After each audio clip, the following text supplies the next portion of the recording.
welcome to Walker Tea Review. I'm Jason Walker. I am your tea sommelier who goes with you to the office, to your home, to wherever it is that you're drinking teas, enjoying teas, and a place where we can go together to taste teas, perhaps for the first time, and talk about them. So I've got a tea today. It's a black tea. We're going to go ahead and get this one started. I'm using my basic everyday equipment, and if it's new to you, or if you're looking to get some new equipment, I would recommend this. It's simple. It can be used with many different kinds of tea, so you don't feel like it's going to be the wrong equipment for the kind of tea if you branch out into a new area of tea. So I'm getting out enough tea, and I'm just kind of sprinkling in. This is a black tea, as you've noticed.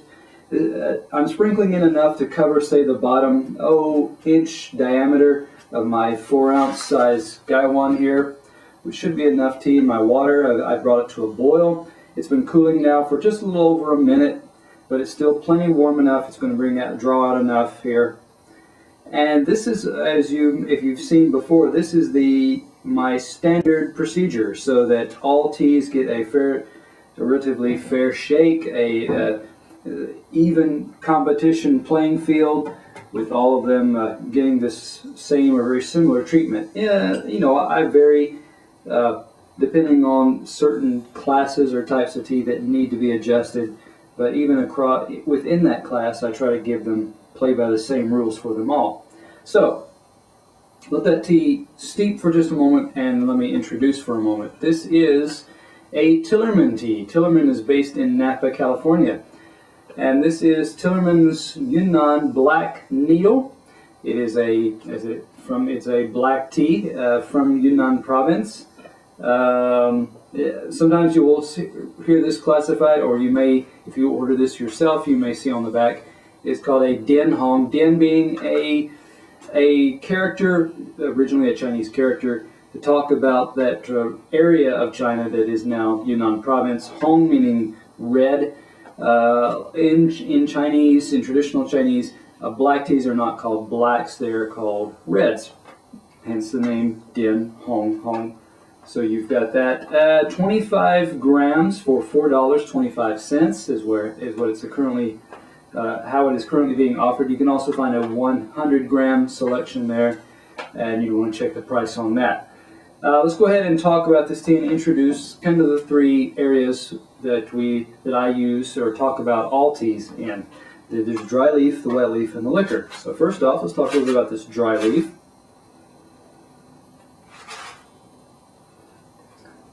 This one, when you get a Dian Hong, a Yunnan black tea like this, Yunnan black teas often have a malty texture or malty note to them. And this one has a nice, sweet, malty type component to it. Combined with, underneath that, there's a little bit of a chocolate or a cocoa powder, I should say. So it's got a sweet, almost kind of a warm, toasty aspect to it there. Looking at these leaves, let me actually get a spoon up. That may be a little easier. Scoop these out. Noticing that these are not. In a lot of cases, you are getting portions that are, say, less than an inch in length, or say an inch of maximum. You may get a few just beyond that, but a lot of these, on average, are going to be below an inch in length. They are wiry, wrapped along the middle portion of the middle vein of the leaf, and they do look like a lot of needles. You are getting a lot of you're getting the seal brown, that kind of ochre color, but then you're also getting, and I would guess here, 20%, somewhere around there. 20% are this golden fuzzy tip, or this golden fuzzy bud here. You also, some of the tips do kind of move over into a silvery type color as well. I'm pulling out just a few of those with my finger, but that's the major two colors that you see are the gold of the fuzzy tips, and the ochre, the seal brown of the other portion of the other leaves there. So that takes care of our dry leaf. We talked a little bit about the aroma, the size there, the the colors, the fact that there's that fuzzy component on those tips also indicates that those are young, tender buds that you generally want to look for, and you generally value those fuzzy tips because there's a lot of sweetness, there's a lot of flavor and character trapped in those tips. Which generally, the more tips you have, the more valuable and or expensive the tea can become. Now I'm going to go ahead and pour now. I've let this steep long enough. I'm angling my lid, pushing it over to the side so that I've got a slit there to pour through. Middle finger and thumb holding the rim there of the bowl, the index finger holding the lid, and away we go. Nice smooth pour, and I'm letting those last few drips drop right out,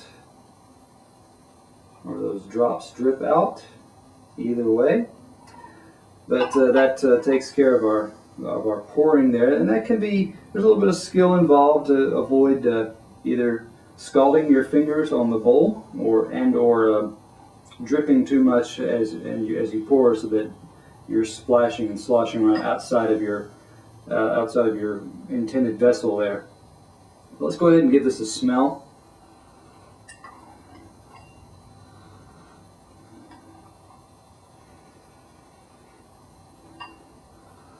A couple of things are hitting me. I'm getting some of that little bit of a grape skin, the tannin component there in a grape skin coming out. I'm getting still getting some of the malty type of smells coming out, and then underneath and there as it travels upward, I'm also getting a bit of a heat note. There's a bit of a dried firewood type of note coming off of there. Something that says that there's a lot of toasting or heat involved in this. Almost to the point that it makes me wonder if if this tea had been roasted or toasted under, I should say, fired under a wood burning fire, or or above a wood burning fire, some of that smoky type smell may have traveled up into the leaves themselves. Just a hint of that. Okay, the leaves themselves, they've opened up. And you're just seeing that these are portions of leaves in most cases. Let's see if I can pull out. Like there's what looks like half of a tender leaf, and perhaps even a bud that loosened up and unfurled there. Let me look for evidence, traces of needles, or some of that 20% that I was talking about as far as buds or needles.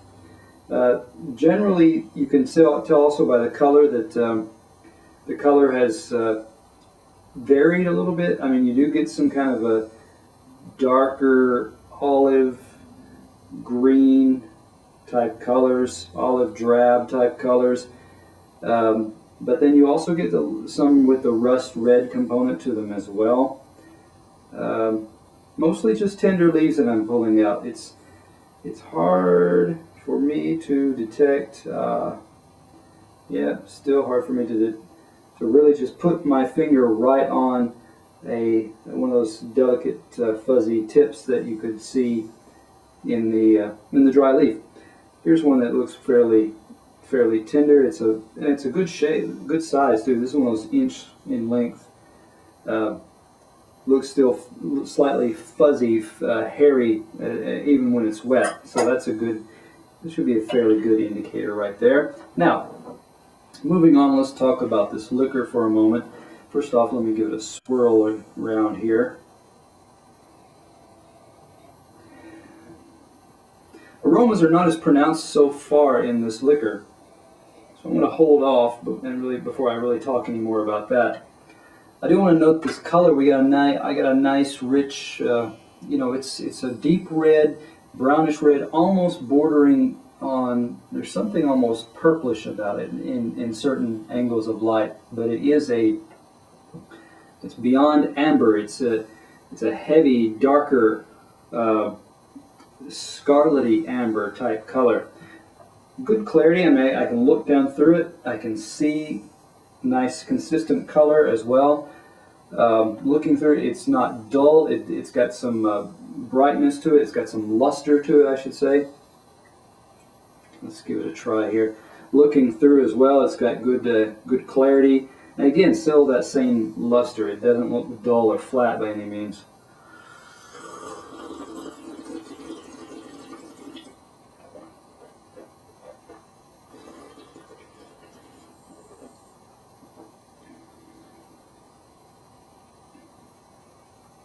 One more shot here.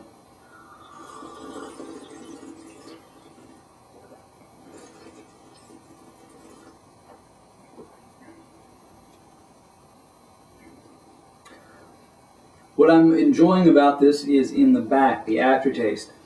Good sweetness there. It's okay. There's just enough astringency. It's that right touch of astringency where it hits the back of the mouth. It leaves a very thin film of this dry kind of silken component there, and what that causes is your mouth to water. And then what's with all that, you still have some of that maltiness in the back.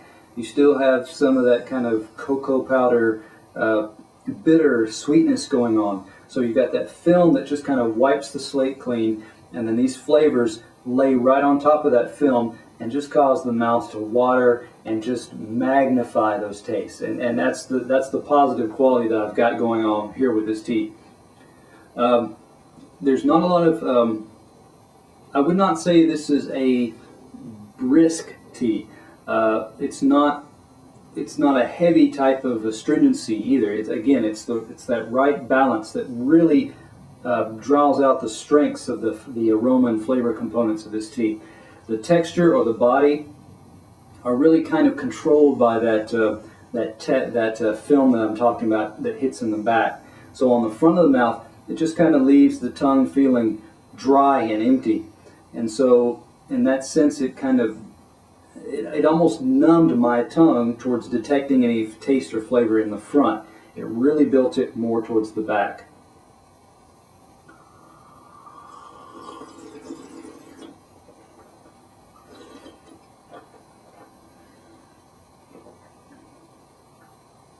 Tastes that you get on the front of the tongue, they are fleeting. You do get a little bit of a cocoa powder, perhaps a hint of brown sugar, and some maltiness as well. So, but again, where this tea, the strength of this tea comes is in the back, the lower jaw, upper throat area, the sweetness, the maltiness, the play with the very light astringency there. So, looking at this tea as a whole, I'm quite pleased with this tea. I would give this tea a 91. It's got the texture and the aftertaste really go well together, and that's one of the things that I'm looking for. I think the little comment here, there's a lot of tea right now that's getting aimed at kind of the lowest common denominator of seeking only that initial flash of taste in the front of the mouth. And the future is that taste buds will start to look for something more. That people will move away from that, and they'll be moving to something like this. They'll be moving towards teas that draw on that aftertaste, that give that full circle of taste experience. And this one's going to be in that category. So come back to Walker Tea Review to see the future of US teas here as they are now.